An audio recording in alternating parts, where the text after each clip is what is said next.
Bien, alors les refouat, kol acholim, kol yeshuot, de très bonnes nouvelles pour tous. Amen. Et beaucoup de kochot, si Dieu veut. On a tous besoin. Alors, la paracha de la semaine, c'est parachat Mishpatim. Mishpatim qui veut dire les lois ou la justice. Le Mishpat, c'est plus la justice. Mishpatim, c'est les lois de la justice. Les lois de justice. Alors, c'est la paracha qui suit la paracha des Aseret HaDibrot, les 10 commandements. Pourquoi on le dit? Parce qu'il y a un lien que l'on va découvrir au fur et à mesure. Et dans ces lois, c'est intéressant, on commence par quoi? Par Eved Ivri, Kitikne Eved Ivri. Lorsque tu achètes un esclave hébreu. Alors on est tous très étonnés de ce départ de paracha. Pourquoi est-ce que la Torah nous parle des esclaves, Bichlal? On croyait l'esclavage aboli avec la sortie des Juifs d'Égypte. On se dit, c'est quoi cette histoire? Donc il y a en fait beaucoup d'enseignements à tirer de ce passage. On le verra, Blineder. Et il y a énormément de lois concernant les dommages, les nezakim, tous les dommages que l'on peut causer à autrui. Comment est-ce que on juge ce genre d'affaires? Oui, quelqu'un a provoqué un incendie, quelqu'un a provoqué une glissade. Oui, il a jeté une peau de banane et une personne a glissé dessus.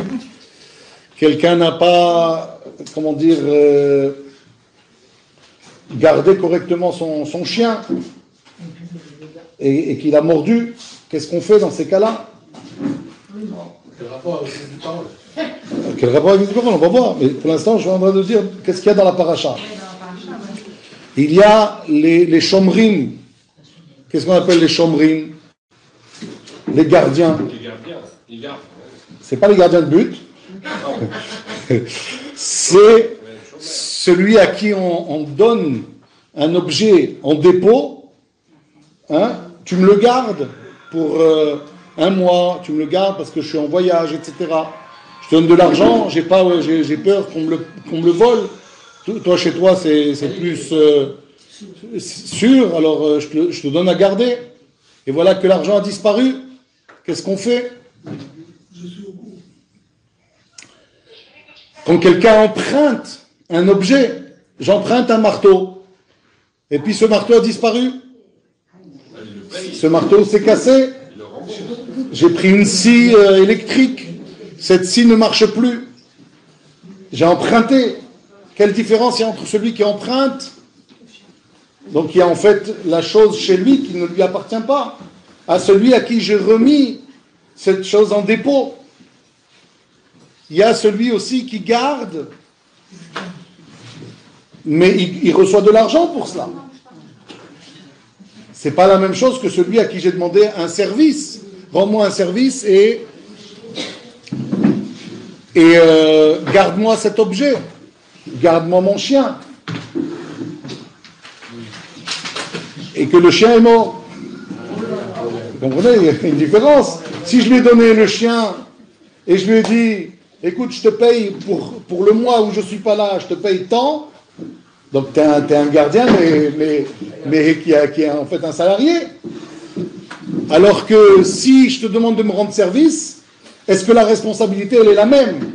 Rendez compte, la Torah, après les 10 commandements, de quoi elle nous parle? De détails aussi fins. Qui penserait, pas il y a 50 ans, pas il y a 100 ans, pas il y a 500 ans, pas il y a 1000 ans, il y a plus de 3000 ans. La Torah, elle a déjà parler de ces choses-là. Elle nous a dit, pas seulement ce que l'on voit dans les textes, qui sont déjà la suggestion à tous les détails, mais tout ce que vous voyez derrière, dans cette bibliothèque. Oui, des dizaines et des dizaines de livres. C'est les détails qui nous ont été enseignés oralement au Har Sinaï.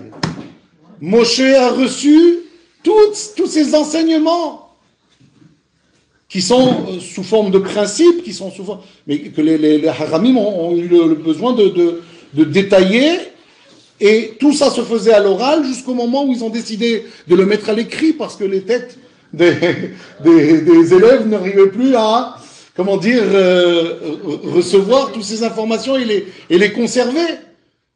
À un moment, on a dû les écrire. Mais imaginez tous ces textes-là qui étaient dans les têtes des élèves qui apprenaient la Torah. Vous avez aussi un certain nombre de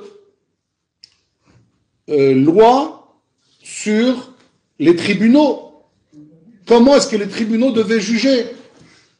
Condamnation à mort, qui était extrêmement rare, mais il n'empêche que la Torah a légiféré sur ça. Elle nous a dit qui, quoi, où, quand, comment. Chaque chose, elle est précisée dans la Torah. On va voir un certain nombre de détails. Il va y avoir, qu'est-ce qu'on considère comme un vol? Qu'est-ce qui n'est pas un vol? C'est intentionnel le vol. C'est pas toujours, mais oui, ça peut être, on verra. Il y a aussi certaines règles qui concernent l'homme et sa femme dans la paracha. Comment la Torah a prévu de garder les intérêts de la femme dans un mariage. C'est dans la paracha de cette semaine. Alors ça, j'ai dit que ça faisait suite à quoi? À ce qui est écrit dans les 10 commandements. Les 10 commandements, c'est un texte très court. Ça fait quelques psukim, quelques versets. Et certains commandements, ils n'ont combien de mots? Que 2 mots. Un des commandements, par exemple, c'est Lo tirtzah. Tu ne tueras pas. Est-ce que c'est suffisant? Ah non, faut développer après. Lo tin'af. Tu ne feras pas, tu n'auras pas de relation interdite. Qu'est-ce qu'on appelle une relation interdite? Qu'est-ce qui est permis, qu'est-ce qui n'est pas? A priori, j'aurais pu penser de l'otinaf, on ne peut même pas se marier. J'aurais pu comprendre ça. L'otinaf n'est pas de relation avec une femme. On pourrait penser ça. D'ailleurs, les chrétiens on sont arrivés à ça. Donc ça veut dire on pourrait penser qu'effectivement la Torah vient nous dire l'otinaf, il n'y a pas à avoir de relation avec d'autres femmes. Ou alors, ça doit être, comment dire, en tout cas pas un idéal. L'otignov, c'est marqué, tu ne voleras pas. C'est quoi, tu ne voleras pas? Qu'est-ce qu'on comprend quand on dit tu ne voleras pas? Qu'est-ce que nous on comprend? Tu ne prendras pas quelque chose qui ne t'appartient pas, Nachon. C'est un objet. La Torah ne dit pas du tout. L'otignov, dans les 10 commandements, c'est pas du tout le vol d'objets. Alors c'est quoi donc? Le vol de personnes. L'enlèvement. La séquestration. Pourquoi? C'est pas marqué tu n'enlèveras pas de personne. C'est pas marqué tu ne voleras pas de personne. D'où on sait que c'est ça? Voilà une question qu'on peut se poser, qui est très importante et qu'on ne peut découvrir qu'à travers la Torah, mais détaillée. Vous comprenez la question? L'otignov, d'où on sait qu'il s'agit de personnes? Réponse. Si tu me dis l'otirtsar et l'otignov, ça veut dire que c'est sur le même plan. C'est sur la même table de loi. D'accord? Donc a priori, on ne met pas les torchons et les serviettes a priori. Tu ne peux pas me dire quelque chose qui est d'une gravité extrême, tu ne tueras pas, avec quelque chose qui est d'une gravité mineure. Quelqu'un, il a volé. Ça peut être qu'il a volé des œufs parce qu'il avait faim. Il a volé du pain. Alors c'est pareil. C'est un voleur. C'est interdit. Mais c'est pas du tout la même gravité. Tuer et voler. Avoir une relation interdite. C'est passible de condamner à mort. Dans la Torah. L'otigno, vous, a priori, ça ne peut pas être condamné à mort si c'est un vol d'objet.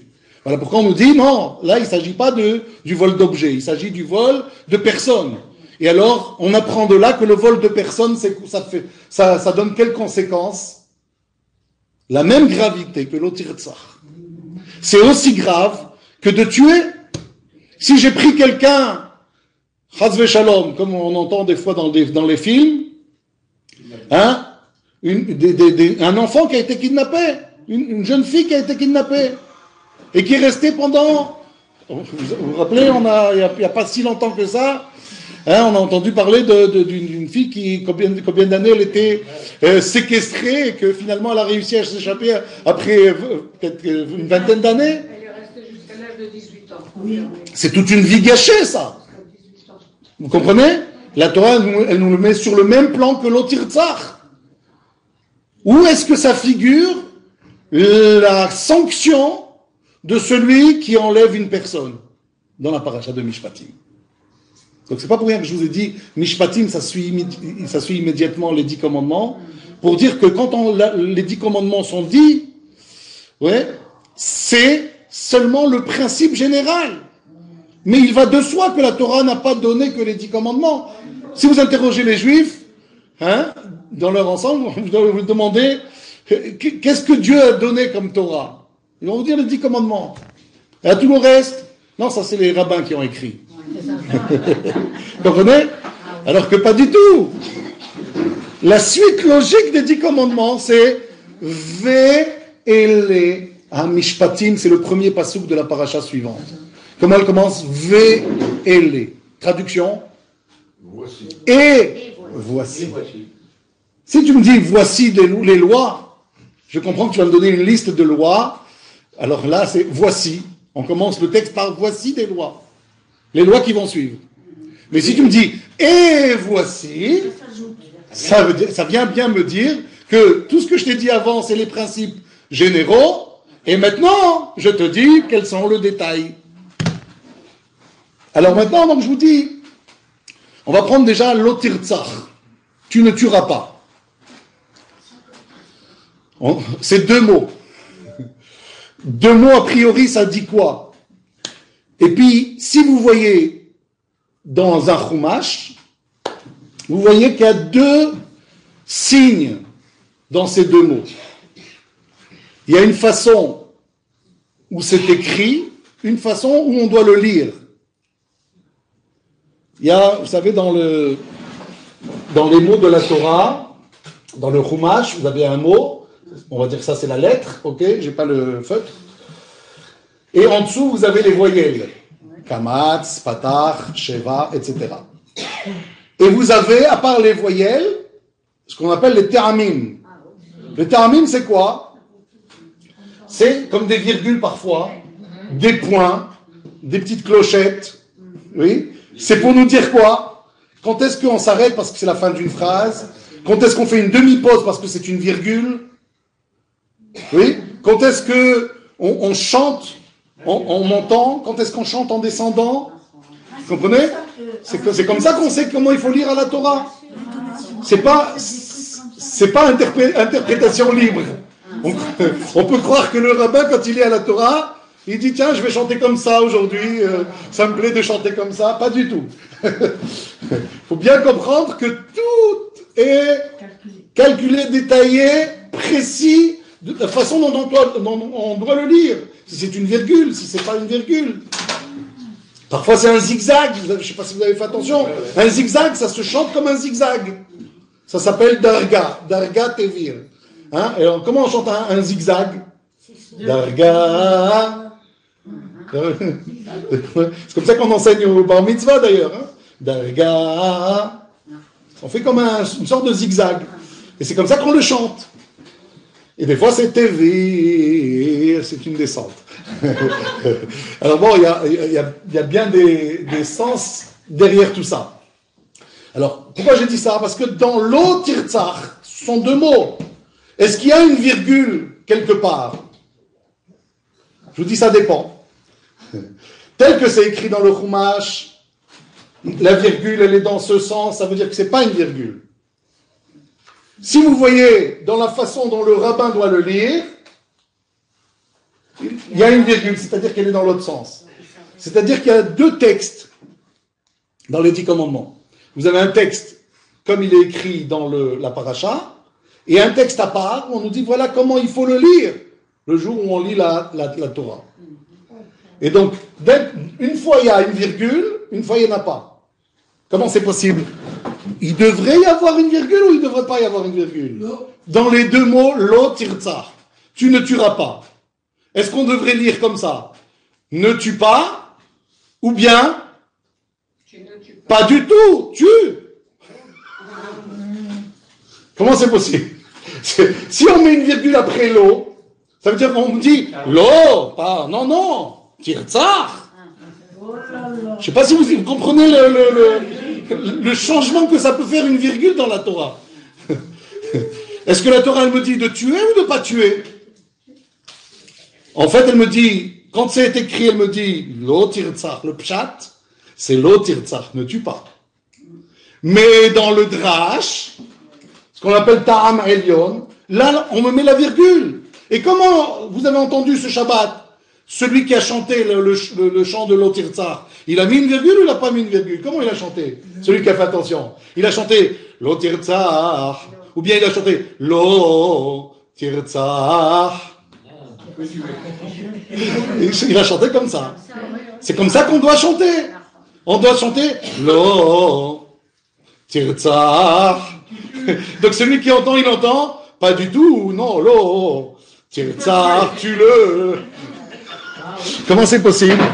On tue ou on tue pas? Et c'est là que la paracha de Mishpatim, elle est essentielle. Parce que là, elle va nous faire comprendre qu'il y a des cas où oui, il faut tuer. Et il y a des cas où il ne faut pas tuer. Et si tu ne sais pas ces détails, c'est sûr que tu vas faire n'importe quoi. Et on va donner les exemples maintenant. Vous allez comprendre là où je veux en venir. C'est hyper important. Puisqu'il s'agit de celui que l'on croit comme évident. On dit, pourquoi la Torah a besoin de me dire lo tirtzach? Ça paraît évident. D'accord? La Torah n'a même pas besoin de me dire ça. C'est évident qu'on ne doit pas tuer. D'autant plus que c'est déjà dit, les Bnei Noach. À l'époque de Noach, on a dit, il ne faut pas tuer. Donc, est-ce que la Torah a besoin de me dire ça dans les 10 commandements? Ça paraît évident. Pourtant, on me dit que quand Dieu a proposé la Torah aux nations, il a proposé à Esav, il a dit, qu'est-ce qu'il y a écrit dans la Torah? Il dit, lo tirtzach, tu ne tues pas. Qu'est-ce qu'il fait Esav? Il dit, bon, ok, on voit la Torah, donne-moi la Torah. Il dit, non, lo tirtzach, mais moi, mon père, il m'a béni. Par quoi il m'a béni? Tu vivras par l'épée. Et l'épée, c'est quoi? C'est tuer. Donc, ça veut dire que j'ai le droit de tuer. Donc, c'est pas pour moi la Torah. Donc, c'est pas si évident que ça de dire qu'on ne peut pas tuer. L'idée de Esav, ça veut dire quoi? Tuer, pas tuer. C'est évident, on ne peut pas tuer quelqu'un pour le tuer. Mais si j'ai besoin de m'agrandir, j'ai besoin de conquérir, la Torah, elle m'autorise de tuer, faire une guerre. Est-ce que j'ai le droit de faire une guerre? Esav, il me dit, oui, j'ai le droit de faire une guerre. Mais pourquoi faire la guerre? La bracha. Il me dit, j'ai une bracha. C'est quoi la bracha? Ça veut dire que moi j'ai un petit territoire, je veux un plus grand territoire. Alors je dis, bon alors vous maintenant, vous m'appartenez. Ah oui, eux, ils sont pas d'accord, qu'est-ce qu'on fait? Ah, j'ai le droit de les tuer. J'ai le droit de leur faire la guerre. Juste pour m'agrandir. C'est ça ma bracha. C'est comme ça que Esav il a compris. Donc, est-ce que la guerre, elle est permise? Non. Pour s'agrandir? Réponse non. Pour se défendre, oui. Et qu'est-ce que vous pensez maintenant? Se défendre, oui? Attendez, j'ai une question. Attends, juste... Quelle différence pour prendre un territoire et conquérir? Alors, le peuple d'Israël est conquérir. Non, conquérir et prendre un territoire, c'est pareil. Oui, mais là vous dites que ça. Attendez, alors j'ai dit faire la guerre pour se défendre. Quelqu'un vient m'attaquer. Est-ce que j'ai le droit de me défendre? Oui. C'est évident. Mais là où la question elle est plus délicate, c'est le gars il n'est pas venu m'attaquer, mais je sais qu'il veut m'attaquer. Est-ce que j'ai le droit de l'attaquer? Oui. Est-ce que j'ai le droit de faire la guerre à ça? Ben, si, quand même, parce que l'intention vaut l'action. Donc vous voyez, c'est pas si évident que ça. Il faut que la Torah me dise si j'ai le droit ou j'ai pas le droit. Oui, mais c'est ambigu parce que. Alors d'où je sais que j'ai le droit de faire une guerre préventive, ce que l'on appelle une guerre préventive. Alors évidemment, si on peut s'arranger autrement comme Israël a fait, je sais pas moi, c'était en 67. Elle a détruit toute l'aviation égyptienne, c'est bien ça, c'est en 67.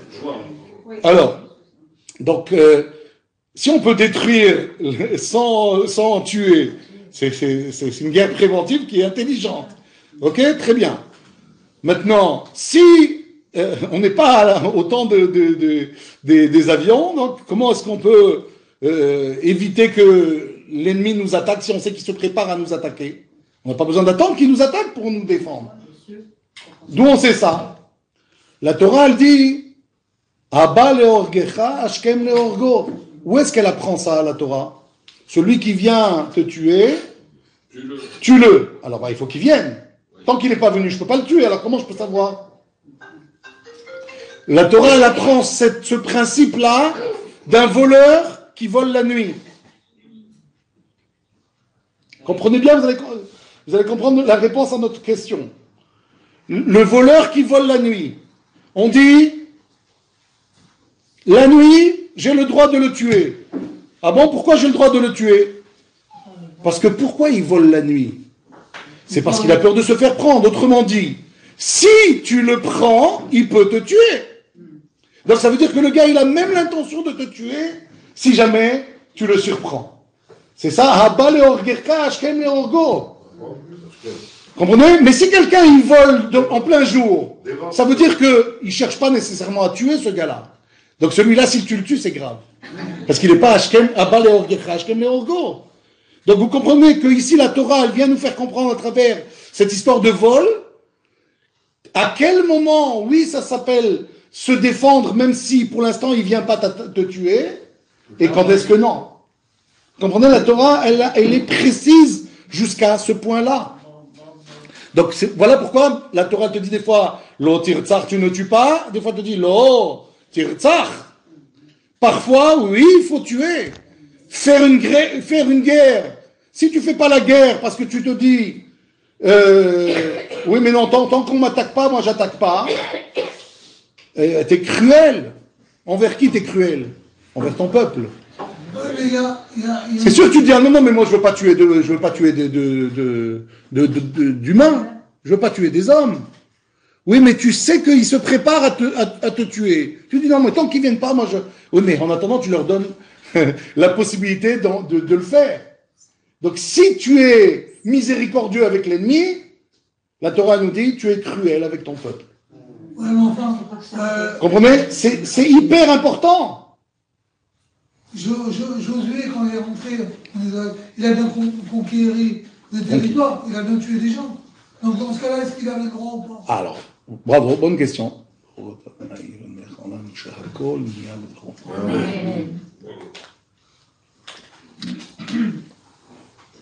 Est-ce que la conquête de Canaan, on avait le droit de tuer? On n'avait pas le droit de tuer, on avait le devoir de tuer. C'est complètement différent. Ça, c'était un ordre divin. Et c'est la seule exception à la règle. Il n'y a jamais eu d'autre... il n'y a pas dans la Bible un autre moment où on nous dit on a un devoir de tuer. Comprenez? À part cette fois où on devait débarrasser la terre de Canaan de ses habitants qui étaient comment dire, d'une moralité désastreuse, et que si on les laissait, eh bien, on n'aurait pas la possibilité de construire notre peuple. La Torah nous a demandé de les déloger, de les dégager. On pouvait leur demander de partir, et s'ils partaient, ben on les tuait pas. Mais s'ils voulaient pas partir, on avait le devoir de les éliminer. Sans quoi, c'est ce qui s'est passé d'ailleurs. On n'a pas fait le travail entièrement. On a laissé une partie de la population, et cette partie de la population a, comment dire, introduit l'idolâtrie qui a, si vous voulez, provoqué l'exil du peuple juif. Hein, le peuple juif, il a perdu son pays parce que il s'est comporté en tant qu'idolâtre, en étant influencé par ceux qui étaient déjà sur ce territoire et qui n'ont pas délogé. Donc voilà pour répondre à la question. Maintenant, la Torah nous dit différents psukim qui ont l'air de dire la même chose. Il faut comprendre pourquoi la Torah nous dit ça en 3 fois, alors qu'elle pourrait nous le dire en une seule fois. Et à chaque fois, on a un élément supplémentaire à comprendre. Je vous donne un exemple. La Torah, elle dit, à un moment donné, pour comprendre quand est-ce qu'on a le droit de tuer, quand est-ce qu'on n'a pas le droit. Ou, si on tue, qui doit être condamné, qui doit pas l'être. Parce que, qu'on nous dise c'est interdit de tuer dans les 10 commandements, ça nous dit pas qu'est-ce qu'on doit faire de celui qui a tué. Et donc, si on n'a pas la paracha de Mishpatim, comment est-ce qu'on fait pour savoir en tant que juge quelle condamnation donner, si on doit donner une condamnation? On a déjà expliqué que les condamnations étaient extrêmement rares, mais sur le principe, c'est important de savoir que ça existe. Alors la Torah dit une fois, Makeish vamet mot yumat. Celui qui frappe un homme et que cet homme-là meurt, alors il sera condamné à mort. Qu'est-ce que j'entends de ce pasouk? Makeish, celui qui frappe un homme. Quelle question? Il manque quelque chose ou pas? Et celui qui tue une femme? C'est pas dit. C'est marqué celui qui frappe un homme. Ish. Il me manque celui qui tue une femme, quoi. Alors, on a le droit de tuer une femme? Bien sûr que non. Alors comment c'est possible que la Torah elle me dit quelque chose et qui a l'air d'être une imprécision, quelque chose qui va nous gêner? La Torah elle vient à un autre endroit. Elle nous dit Ve'ish ki yake kol nefesh adam. Lorsqu'un homme frappe quelque être que ce soit. Alors du coup maintenant, on a trouvé ce qui nous manquait dans le passage précédent. C'est quoi? Si je tue une femme, si je tue un enfant, est-ce que je suis condamnable? J'ai besoin de savoir. Dans le deuxième pasouk, je le sais. Il y a un troisième pasouk qui nous dit, non, pardon, dans le même pasouk, on a Ve'ish ki yake kol nefesh. Lorsqu'un homme frappe un autre être. Alors je dis quoi? C'est seulement un homme qui tue. Mais si c'est une femme qui tue, ça je ne le sais pas. Comment je vais le savoir? C'est pour ça que j'ai besoin du premier passage qui me dit Maké, celui qui frappe. Qui celui? Ça peut être un homme, ça peut être une femme. Donc pourquoi tu me dis Veish ki yake? Si tu me dis Maké, celui qui frappe, tu n'as pas besoin de me dire Veish. Pourquoi tu me dis Veish? Pour me dire que si c'est un enfant, c'est différent. Un enfant qui tue, c'est la même condamnation qu'un homme qui tue? Pourquoi non? Parce que l'homme, il a toute sa tête. L'enfant, il comprend pas ce qu'il fait. Il peut tuer, mais parce que pour lui, c'est les problèmes de l'ego. Je l'ai tué parce qu'il m'a cassé mon jeu. Il comprend pas la gravité de la mort. Donc c'est pas le même dîne. Ma question, elle est comme ça. Pourquoi est-ce que la Torah, elle aurait pu me dire en une phrase la totalité? Elle me dit une phrase ici et une phrase là, et en étudiant les deux, j'arrive à savoir tous les détails que la Torah, elle cherche à m'enseigner. Vous avez compris la question? Pourquoi faire en deux choses ce que tu aurais pu faire en une seule chose? La réponse, elle est que comme la Torah, elle a été donnée au peuple juif pour l'étudier, si c'était un texte clair et net, c'est plus une Torah à étudier, c'est un code de loi. Qu'est-ce qui fait notre particularité à nous, peuple juif, qu'on dit jusqu'à aujourd'hui, les seuls qui détiennent ce message de Dieu avec tous ces détails, c'est que nous et personne d'autre. C'est tout ce qui se trouve dans la Gemara. Qui étudie la Gemara aujourd'hui? Aucune des nations du monde. Aucune des nations du monde qui ont voulu dire que ça leur appartient la Bible, ils peuvent se l'approprier. Donc pour que la Torah, elle reste dans le peuple juif, seulement si on l'étudie évidemment, alors ça reste l'apanage du peuple juif. Voilà pourquoi, si vous voulez, la Torah, elle n'a pas dit les choses comme on pourrait dire dans un livre de loi. Tous les détails qui figurent dans la Torah écrite. C'est grâce à la Torah orale, si vous voulez, c'est en ouvrant les livres de Gemara, que l'on sait tout ce qu'on est en train de vous dire là maintenant. Autre question. Est-ce que l'on sait s'il y a des juges qui sont partagés?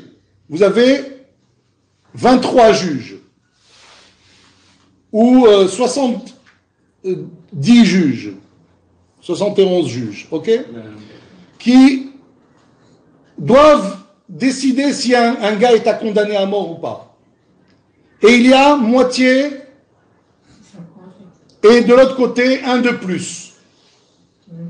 Il y en a un de plus, on va dire 36 contre 35, 36 contre 35, 36 qui disent qu'il faut condamner à mort, et 35 qu'il ne faut pas condamner à mort. Est-ce qu'on condamne à mort? La Torah, elle dit, il y a un principe qui dit, Ahari Rabim, tu suis la majorité.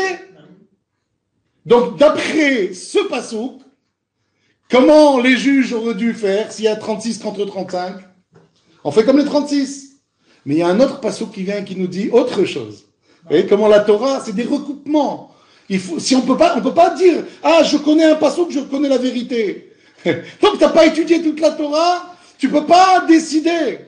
Voilà pourquoi, malheureusement, les gens, ils ont lu quelque chose dans la Torah, ils disent, mais ah oui, mais moi je sais, c'est écrit comme ça dans la Torah. On est loin de savoir, en fait, qu'est-ce qui est la véritable loi de la Torah, parce que la Torah, c'est la loi écrite et la loi orale. Alors maintenant, pour répondre encore à cette question, on n'a pas répondu encore. Il y a un autre passouk qui dit quoi? On n'a pas le droit d'aller selon la majorité pour le mal. Et là, donc, les 36 contre 35, c'est pour condamner. Ça s'appelle le mal.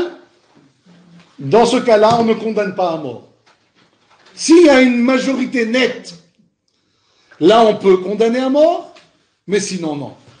Vous comprenez? Donc, voilà encore un détail, mais qui a son importance. La Torah, elle est, par ce détail-là, elle nous montre qu'elle est contre le principe de la peine de mort. Ah, pourquoi il existe? Parce que c'est ça qui nous permet, en l'étudiant, à quel moment on étudie, même enfants, même des enfants, ils étudient ça. Vous allez dans les écoles, vous voyez que quel paracha ils étudient? La paracha de Mishpatim. Mais ça ne concerne pas les enfants, tu ne tueras pas, tu ne voleras, c'est pas maintenant que tu dois leur enseigner, tu dois leur enseigner les comptines, tu dois leur enseigner des histoires. Non, c'est ça qu'on apprend. Et quand on apprend ça, ça nous enseigne quoi? La sensibilité à ce que doit être un juif. Un juif, c'est quelqu'un qui fait attention à tous ces détails. Si je sais que la Torah, elle est contre la peine de mort, ça me permet de comprendre que je ne dois pas dire à tort et à travers, il faut les tuer, etc. Comprenez? La Torah me dit, quand l'âne de ton prochain, pas l'âne de ton prochain, de celui que tu détestes, tu le vois ployé sous sa charge. Tu dois aller l'aider. Normalement, je dois me désintéresser de ça. Selon ma nature. La Torah, elle vient, elle nous apprend c'est quoi être sensible à la peine de l'animal. Alors, à plus forte raison, à la peine de l'homme. Ce qu'on a dit aujourd'hui dans le message, oui, c'est quoi être sensible à la peine de l'autre. Tout ça, ça figure dans notre Torah. Quelqu'un qui a reçu ça au Har Sinaï, on n'a pas reçu que les 10 commandements. On a reçu les détails de ces lois que Moshe a enseignées à tout un peuple dans le désert. Ils n'avaient rien à faire pendant 40 ans dans le désert, si ce n'est étudier la Torah. Et ils ont étudié quoi? Ce que je suis en train de vous dire. Et donc c'était des Géonim qui connaissaient toute la Gemara, on peut dire. D'Ordéa. Imaginez que le produit, ils n'avaient pas besoin de travailler, ils avaient la manne. Ils avaient l'eau, ils avaient tout ce qu'il faut à domicile. Il ne restait plus que quoi? Étudier la Torah. Ça, c'est ce qui nous manque, malheureusement. Aujourd'hui, on s'est éloigné, malheureusement, de nos textes, qui sont des textes fondamentaux. Je donne un autre exemple. Aujourd'hui, très souvent, comment est-ce qu'on condamne les gens à la perpétuité, par exemple? On dit, il a avoué. D'accord? Il a avoué son meurtre. Il a tué quelqu'un, puis il a avoué. Il y a quelqu'un aujourd'hui qui est en prison. Il y a une grande marloquette. Est-ce qu'il a tué, est-ce qu'il n'a pas tué? Vous connaissez la jeune fille qui a été tuée dans les toilettes? Ah oui. Alors lui, c'est celui qui a été considéré comme le tueur. D'accord? On ne sait pas, la population d'Israël, elle est partagée pour dire est-ce qu'il est le véritable assassin ou bien c'est une autre complètement, on sait c'est qui, d'après certains, et d'autres disent non, c'est lui. Et il a été condamné ça fait un bail qu'il est déjà en prison. Ouais. Est-ce que c'est le véritable coupable? On dit il a avoué, c'est simple, il a avoué. Est-ce que quand on avoue, ça veut dire que c'est clair et net qu'il l'a fait? A priori, si toutes les nations, elles utilisent ça, d'ailleurs, c'est pas seulement qu'on attend les aveux, on lui fait sortir les aveux, on l'oblige à faire ça, on les fait souffrir jusqu'à ce qu'ils disent, oui c'est vrai, j'ai tué. Pourquoi? Parce qu'on considère que celui qui a avoué, c'est clair et net que c'est lui. Alors la Torah ne nous dit pas ça. Pourquoi elle ne nous dit pas ça? Qu'est-ce qu'elle dit, la Torah? La Torah, elle dit En Adam Mesim Atzmo Racha. Aucun homme ne peut dire moi, je suis un Racha. Et donc, si quelqu'un dit j'ai tué, on peut le condamner à mort? Non. Pas du tout. Pourquoi? Pourtant, tout le monde pense que c'est logique d'avoir ça. Quand il a avoué, c'est tranquille. On n'attend que ça qu'il avoue. Il y avait la pression. Alors, les pressions, on vient d'en parler, effectivement. Il y a des pressions. On vous fait sortir les mots. Le gars, il en a marre. Il veut dormir, on ne le laisse pas dormir. Alors il dit, bon, c'est moi qui ai tué. On peut arriver à ça. Qu'est-ce que ça peut être d'autre à part ça? Couvrir. Chas v'shalom, quelqu'un, son fils a tué. Et il ne veut pas que le fils soit pris. Et il dit, c'est moi qui ai tué. C'est arrivé. Dans les films, et on entend souvent ce genre de choses. Et pourtant, on ne tient pas compte aujourd'hui de ça. Il a avoué. Ça peut être quoi d'autre? Ça peut être des menaces. Oui. On tuera ta famille si tu te dénonces pas, si tu dis pas que c'est toi qui as tué, alors que c'est pas lui. Et le gars, il veut protéger sa famille. Il dit, je préfère passer toute mon existence dans une prison plutôt que ma famille soit tuée. Ça peut être ça, on peut pas savoir. Ça peut être quoi aussi? Aussi simple que ça. Le désespoir, quelqu'un qui est désespéré, qui veut mourir. Il n'en a rien à fiche. Alors il va dire, oui, de toute façon, ma vie, elle est ce qu'elle est. Je vais avouer, puis je serai tranquille, on va me condamner à mort, et puis voilà, comme ça, ce que j'ai pas réussi à faire tout seul, c'est une sorte de suicide. C'est tout à fait possible que ça arrive. La Torah, elle dit, ça n'existe pas. Un homme qui se dénonce. Ah, mais peut-être c'est vrai, vous allez me dire.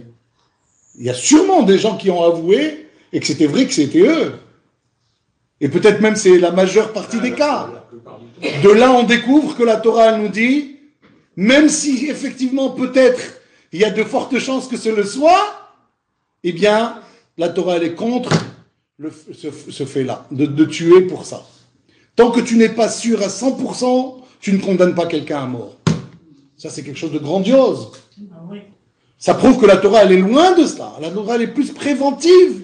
Plutôt que à dire il faut condamner, il faut zigouiller ou je sais pas quoi les gens, c'est pas alors que l'on voit à tour de bras la Torah elle dit motumat, celui qui fait pas Shabbat, motumat. D'accord? On a l'impression que la Torah elle a le pistolet facile comme on dit, le doigt facile sur la gâchette. Hein, on a l'impression que la Torah elle est là à dire oh, il faut les tuer tous. On nous dit non, la Torah elle est loin de ça. Pour condamner quelqu'un à mort qui a transgressé le Shabbat, c'est vraiment un cas extrême qu'on trouve pratiquement jamais. C'est arrivé une fois dans le désert, par exemple. Mais le cas dans le désert, c'était flagrant. C'est le gars qui disait, je m'en fiche complètement de Dieu. Et il va devant tout le monde et il fait un interdit du Shabbat. Comprenez? Donc, je sais pas si vous comprenez. La Torah, elle cherche à nous rendre la tâche la plus difficile possible pour condamner à mort. Ah, mais pourquoi alors? Tu parles de condamnation à mort si tu es contre la condamnation à mort. C'est pour que quand tu étudies, quand tu es enfant, quand tu grandis, tu es au courant que quand tu tues quelqu'un, c'est ça que tu mériterais. La preuve encore un autre exemple. Imaginez, je viens pour tuer quelqu'un, j'en tue une autre par erreur. J'ai ciblé quelqu'un, et c'est une autre personne qui est morte dans... C'est arrivé à Batiam il y a quelques temps de ça, oui. On a voulu tuer un gars de la mafia, on a tué, je sais pas, une femme à la taillelette, par erreur. Est-ce que on peut condamner à mort quelqu'un qui a tué comme ça par erreur? Il a voulu tuer, mais il n'a pas tué la bonne personne. Est-ce qu'on peut le condamner? Alors, d'abord, il faut trouver les preuves, etc. Donc là, je passe sur l'idée que ça peut arriver un jour que tout le monde sait que c'est lui qui a tué. Il y a des témoins de la scène, ces témoins-là sont des témoins cachers, etc. Et qu'on est arrivé jusqu'au bout. Une fois qu'on est arrivé jusqu'au bout, est-ce qu'on peut le condamner? La Torah nous dit non. Enfin, il y a une marloquette. Et que sûrement... Quand il y a une marloquette, est-ce qu'on doit condamner à mort ou pas? Est-ce qu'on condamne? Dans le doute, on s'abstient quand c'est aussi grave. Donc vous imaginez qu'a priori, ça devrait être non. Tout ça pourquoi? Parce qu'on nous dit Aïn tahat aïn, nefesh tahat nefesh. Il y a un cas qui ressemble quand on dit œil pour œil et vie pour vie. Ah mais comment? Tu m'as dit œil pour œil. C'est quoi? C'est œil pour œil? Pas du tout. La Torah dit quand tu crèves un œil à quelqu'un, qu'est-ce qu'on te fait? On te crève pas l'œil. C'est pas la halakha. La halakha, c'est quoi? C'est on te fait payer la valeur de l'œil de cette personne. On te fait payer, pas que l'œil d'ailleurs. On te fait payer les soins. On te fait payer la honte qu'il a aujourd'hui d'être borgne. On te fait payer le chômage. Que maintenant, hein, c'était quelqu'un qui, je sais pas moi, devait vérifier des choses dans son travail, et puis aujourd'hui, il se retrouve au chômage, ouais, à cause de toi. Tu dois lui payer le chômage, évidemment. S'il est riche, s'il n'est pas riche, on ne sait pas après comment on établit la saisie. Mais je parle en théorie. En théorie, tu es très riche, tu as fait ça, tu dois payer tout ça. La honte, on a dit les dommages, on a dit il y a 5 choses en tout. Les soins, le chômage, et quoi d'autre? J'en oublie un autre. C'est le dommage. Le dommage, il reste encore quelque chose, j'ai oublié. La honte. Voilà. Donc vous comprenez, tout ça, la Torah elle me dit de manière précise. À travers des psukim, j'arrive à ressortir tout ce que je vous dis là. Donc elle me dit là-bas, Aïn tahat aïn, là-bas c'est quoi? C'est de l'argent. Ah oui, mais si c'est de l'argent, tu peux pas parler clair. Tu peux pas me dire Kesef tahat aïn.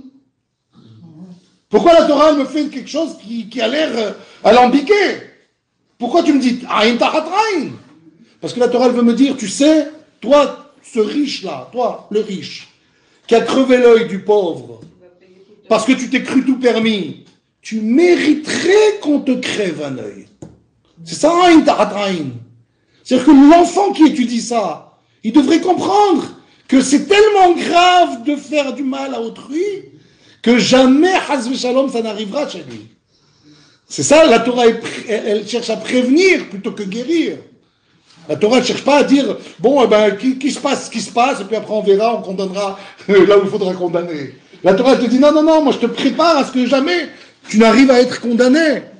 Vous comprenez? Donc elle me dit, Aïn tahat aïn, il faut sensibiliser chaque juif à devenir quelqu'un qui fait attention à ne pas causer du tort à son prochain, à ne pas à être responsable jusqu'au bout. Et donc, à la suite de Aïn tahat aïn, elle me dit, Shen tahat shen, une dent pour une dent, c'est la valeur toujours. Et elle me dit, Nefesh tahat nefesh. Ah, ça veut dire qu'il y a un Nefesh tahat nefesh qui n'est pas un Nefesh. C'est pas donner la vie pour la vie. Donc ça veut dire quoi? Il faut donner la valeur d'une vie. Et alors c'est quand qu'il faut donner la valeur d'une vie? C'est quand tu as tué, mais tu n'as pas voulu la tuer. Tu as fait une erreur, tu as mal ciblé une personne, et il y a une personne qui est morte, mais ce n'est pas celle que tu voulais tuer. Et tout ça, si évidemment il a été pris et qu'on a trouvé les... D'accord? Donc vous êtes d'accord que quelque part il y a une différence entre tuer la personne que je voulais tuer et une personne que je suis désolé de l'avoir tuée. Il y a une différence.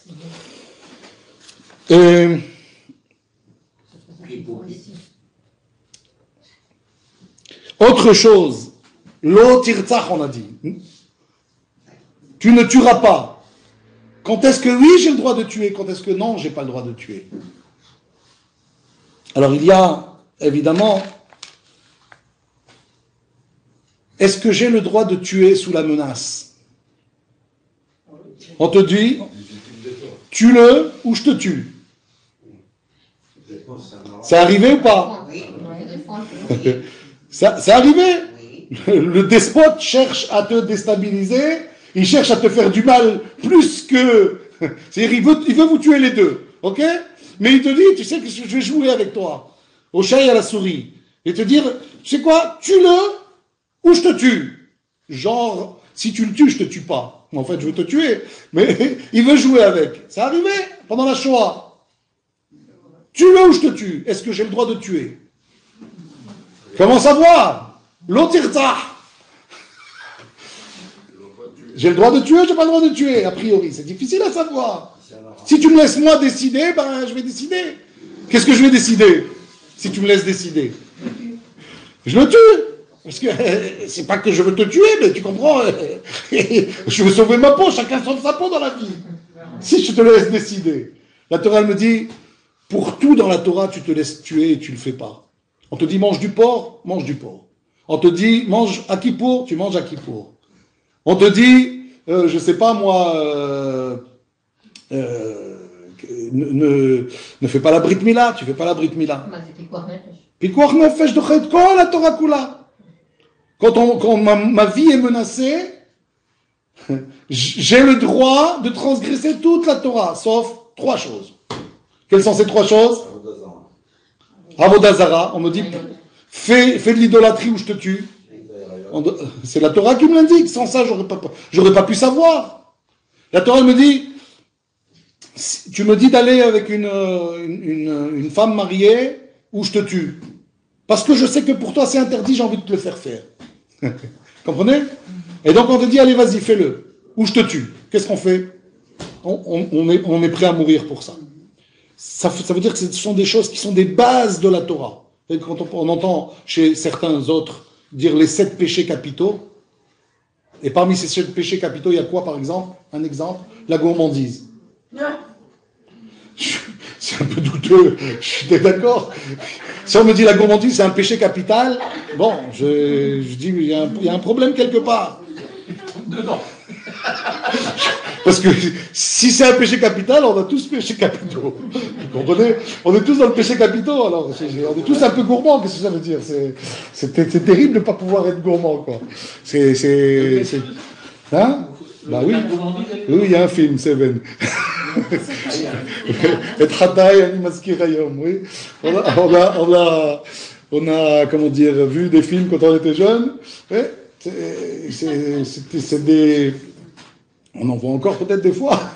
D'accord? Et donc, c'est des 7 péchés capitaux, la gourmandise. Donc on peut se dire, ouais, bon, il y a peut-être du n'importe quoi quelque part. Mais chez nous, il y a 3 choses. Il n'y a pas autre chose à part ces 3 choses. C'est l'idolâtrie, on comprend que c'est très grave. C'est le meurtre, on comprend que c'est très grave. Et c'est l'infidélité, on comprend que c'est très grave. Ce sont les seules 3 choses sur lesquelles on doit se laisser mourir. Donc on me dit, est-ce que je dois tuer ou pas quand je suis menacé? Réponse non. Il m'est interdit. Là c'est l'otirtzar, c'est pas l'otirtzar. Comprenez? La Torah me dit il y a des cas où c'est oui, il y a des cas où c'est non. Je donne un autre exemple. Évidemment, les 10 commandements, c'est pas une table de loi avec 1, 2, 3, 4, 5, 6, 7, 8, 9, 10. Vous savez que c'est 2 tables. Ça a son importance? Ou c'est parce qu'il n'y avait pas assez de place dans la première, alors on a dû utiliser une deuxième? Il y a des gens qui, je suis sûr, ils comprennent comme ça. Quand ils voient le film Les 10 commandements, hein, ils disent, ouais, il n'y a plus de place parce que c'est la fin de la ligne. Il y a une deuxième table. C'est faux. Hein, c'est pas, évidemment, Dieu, il aurait pu prendre une belle table, une table où il aurait pu mettre les 10 à la fois. Donc, s'il y a 2 tables de loi, c'est qu'il y a une importance. Quelle est cette importance? Pourquoi c'est si important qu'il y en ait 2? C'est vrai qu'il y a la catégorie homme et Dieu, il y a la catégorie homme et homme. Hein, l'homme et son prochain ou l'homme face à Dieu. Mais il n'y a pas que ça. Il y a la parallélité, ça se dit, non? Parallélisme. Le parallélisme, oui. J'ai été sauvé à une extrémiste. Donc le parallélisme entre la première et la 6e. Pourquoi l'otirtzar? Parce qu'en face, il y a Anochi Hashem Elokecha. Je suis l'Éternel, ton Dieu, celui qui t'a créé. Qu'est-ce qui fait qu'aujourd'hui, on dit, mais c'est interdit de tuer? Pourquoi ce serait interdit de tuer? Quand on voit chez les animaux, comment ça se passe? C'est interdit de tuer? C'est la nature. Dieu nous a créés comme ça. C'est le plus gros qui mange le plus petit. Vous voyez dans les océans, qu'est-ce qui se passe? C'est que ça. Ça n'existe pas, tu tues pas. Le tuer, c'est le normal. Qu'est-ce qui fait qu'on ne doit pas tuer? C'est parce que c'est Dieu qui m'a créé. Comprenez? Si l'homme c'est le fruit du hasard, comment est-ce que le monde a été créé? Le fruit du hasard, c'est une explosion, c'est le singe, c'est tout ce que vous voulez. D'accord? Si c'est comme ça, alors pourquoi on ne pourrait pas tuer? Si c'est le singe, on vient du singe, ok? Ben, vous voyez, entre eux, les singes, machin, etc., il n'y a aucun problème de tuer. Pourquoi est-ce que pour les humains, ce serait un problème si on descend du singe? Mais non, on ne dit pas ça. On dit les singes descendent de l'homme. C'est une grosse différence. C'est-à-dire qu'il y a eu un moment où les hommes ont été transformés en singes. C'est une grosse différence. Mais nous, on vient tous de Adam Arishon. Et si on vient de Adam Arishon qui a été l'œuvre de Dieu, donc c'est évident que Akadosh Baruch Hu, il a un sens pour nous, et que nous, on ne ressemble pas aux bêtes. Et qu'il y a des raisons de comprendre qu'on ne ressemble pas aux bêtes et qu'on n'a pas le droit de tuer. Donc ça veut dire quoi? Qu'on doit faire très attention à ne pas tuer, même si parfois on a de bonnes raisons de penser que si, par exemple, avorter, est-ce qu'on a le droit d'avorter? Ça dépend. D'où on sait? La Torah. Quand est-ce qu'on a le droit d'avorter? Quand la femme est en danger, quand la mère est en danger, on fait un accouchement, la mère est en danger. Est-ce qu'on a le droit de tuer l'enfant dans le ventre de sa mère? Oui, si sa vie est en- Pourquoi? Pourquoi? Parce que la Torah le considère comme Rodef. Qu'est-ce que ça veut dire Rodef? Un agresseur. Un agresseur malgré lui. Évidemment, il ne cherche pas à tuer sa mère, le gars. L'enfant. Oui, le gars. Il ne cherche pas à tuer sa mère, c'est évident. Mais il n'empêche que sa mère, c'est un être vivant à part entière. Et lui, il n'a pas encore commencé sa vie. Comprenez? Donc, moi, j'étais vivante. Je t'ai apporté au monde. Et toi, tu vas me tuer? Est-ce que j'ai le droit de tuer l'enfant si le médecin dit si je tue pas l'enfant, la mère elle meurt?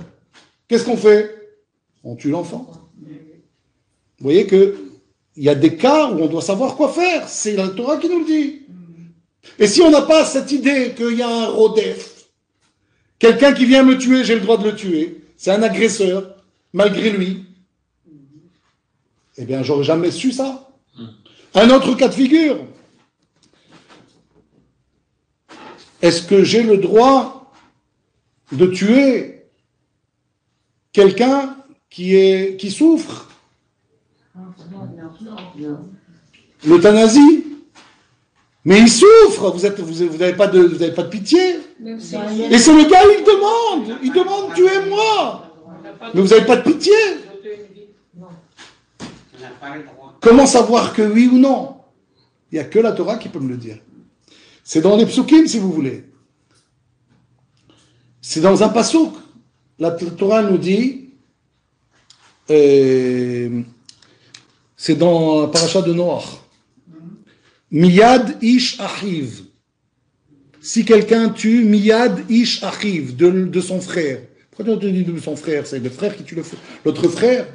Et non, si toi tu te comportes comme un frère, et tu crois que parce que tu te comportes comme un frère, parce que tu te dis j'ai pitié de lui, je veux le tuer, la Torah me dit même là je demanderai des comptes. Donc la Torah elle m'interdit de tuer parce que moi j'ai une considération que sa vie elle est devenue sans valeur.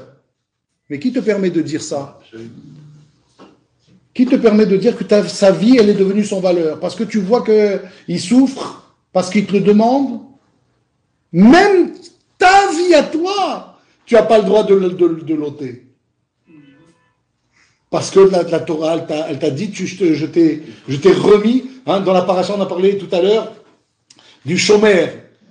On vient, je te remets de l'argent, je te donne de l'argent, je te dis, garde-moi cet argent, et puis je reviens un mois après, tu me dis, ah, l'argent a été volé. Est-ce que je peux dire que tu dois me rembourser cet argent ou pas? Comment savoir? La Torah nous dit, il y a des cas où on est obligé de rembourser. Si tu es négligent, par exemple.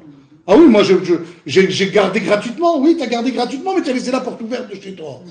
Tu as le droit de laisser la porte ouverte quand tu sais que tu as de l'argent qui t'a été confié. C'est grave. Donc, tu n'as pas été responsable. La Torah, elle nous apprend à travers ça la responsabilité d'objet, oui. La responsabilité qu'on t'a confié quelque chose aussi. Qu'est-ce qu'on t'a confié? Un corps. On t'a confié une âme. Est-ce que tu as le droit de décider quoi faire de ce que l'on t'a donné? Et là, j'en viens, par exemple, à ce qu'il y a eu dernièrement, à une personne une personne très connue, qui a demandé à être incinérée en Israël. Oui?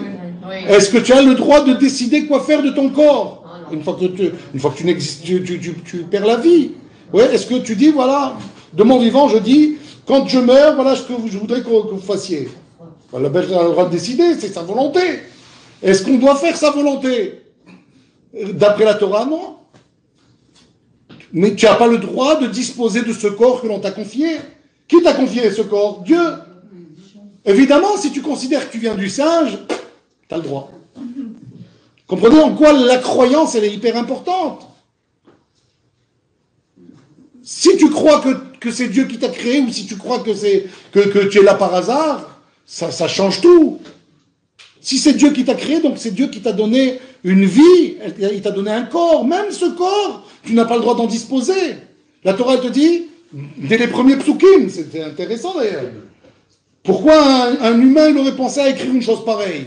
Tu viens de la poussière et tu retournes à la poussière. C'est cette histoire. Quand vous voyez les gens, comment ils s'occupaient des morts avant, c'est ils les brûlaient. Pour certains. Ouais, ils les brûlaient ou je ne sais pas quoi d'autre. Mais qui dit que quand quelqu'un il est mort, il faut s'en occuper? Peut-être il faut les laisser pour que les animaux se nourrissent avec. Ben oui, pourquoi pas? C'est comme ça la nature. Il y a des vautours, il y a des rapaces. C'est comme ça que ça fonctionne. Pourquoi on n'aurait pas pu penser que quand quelqu'un il meurt, que ça peut faire que quelqu'un qui se fasse dévorer par les bêtes? La Torah nous dit non, le corps, il a son importance. Et pourquoi il a son importance? Techiyat hametim. Et d'où on sait qu'il y a Techiyat hametim? C'est extraordinaire. Et on terminera par ça, si vous voulez bien. Là, dans notre paracha, on a l'exemple qui nous rappelle l'idée même du Techiyat hametim. C'est quoi? La Torah elle dit, quand il y a une bête déchiquetée, où est-ce qu'on trouve une bête déchiquetée? Bassadé, la Torah elle dit, dans les champs. Des fois tu trouves dans les champs une bête déchiquetée, un loup qui est venu, qui a arraché la patte, le jambonneau d'une bête, ok? Toi, tu as le droit de prendre cette bête et tu arrives après le loup, tu prends cette bête, tu vas la cuire. Tu as le droit? Comment ça s'appelle? Taref, terefa. Terefa. Est-ce que j'ai le droit de consommer? Non. Ah, mais c'est une bête cachère. C'est un mouton. Le loup, c'est un mouton. Donc tu peux prendre le mouton et le consommer. Tu vas pas le laisser la moitié du mouton comme ça. Il t'a pris qu'une épaule. il y a encore de quoi consommer. La Torah dit non, tu n'as pas le droit de le manger. C'est taref. Qu'est-ce qu'on a le droit de consommer? Une bête cachère, mais qui est égorgée, shrita. La shrita, c'est des lois, c'est d'innombrables détails comment on fait une shrita. C'est pas du tout comme font les musulmans, par exemple. T'as un couteau, on y va. C'est très très pointu chez nous, ce que c'est une shrita. Pour ne pas que la bête souffre, etc. Donc, la Torah elle me dit, la terefa, tu ne mangeras pas. Qu'est-ce que tu dois faire? La kelev, la Torah elle dit comme ça, la kelev tashrichun oto. Vous le jetterez au chien. La Torah elle a besoin de me dire ça. Qu'est-ce que je vais en faire?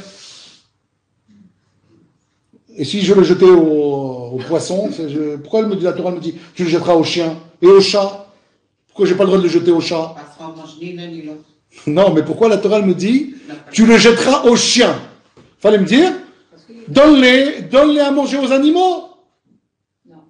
Pourquoi au chien? La vache, on la mange. La Torah me dit ici, tu sais, le chien, il lui faut une récompense. Parce que quand tu es sorti d'Égypte, aucun chien n'a aboyé. Alors que l'ange de la mort, oui, il est passé par là-bas. Et normalement, les chiens, quand ils entendent l'ange de la mort, ils... D'accord? Donc, ils poussent leur... Aucun chien n'a aboyé quand il est sorti d'Égypte. Il mérite une récompense. La Torah elle dit, tu vois, quand il y a une tréfa, tu dois leur donner à eux. Pourquoi la Torah elle me dit ça? Si ce n'est pour m'enseigner ici que il n'y a pas de créature qui n'ait pas un mérite que Dieu doit lui donner une récompense pour ce mérite. Eh bien, c'est la même chose avec le corps. Le corps et l'âme, il y a un moment, on meurt, il y a une séparation entre le corps et l'âme. L'âme, elle remonte vers le ciel, et le corps, on l'enterre. Et alors le corps, c'est ça sa récompense? Comment t'as mis les tefilines? C'est pas avec tes bras? Comment t'es parti à la synagogue? Comment t'as étudié la Gemara? C'est pas avec ta tête? Et alors quoi, tout ça, ça va en poussière? Non, mais un jour, ça reviendra pour recevoir la récompense. De là qu'on sait que Dieu ne peut pas priver quelque créature que ce soit de leur récompense. Et comment récompenser le corps, si ce n'est qu'il va y avoir Techiyat hametim? Et c'est la seule raison qu'on comprenne pourquoi il y a besoin d'une Techiyat hametim. Sinon, ça suffirait pas qu'il y ait que les âmes. C'est encore tout un chapitre. Voilà, merci beaucoup.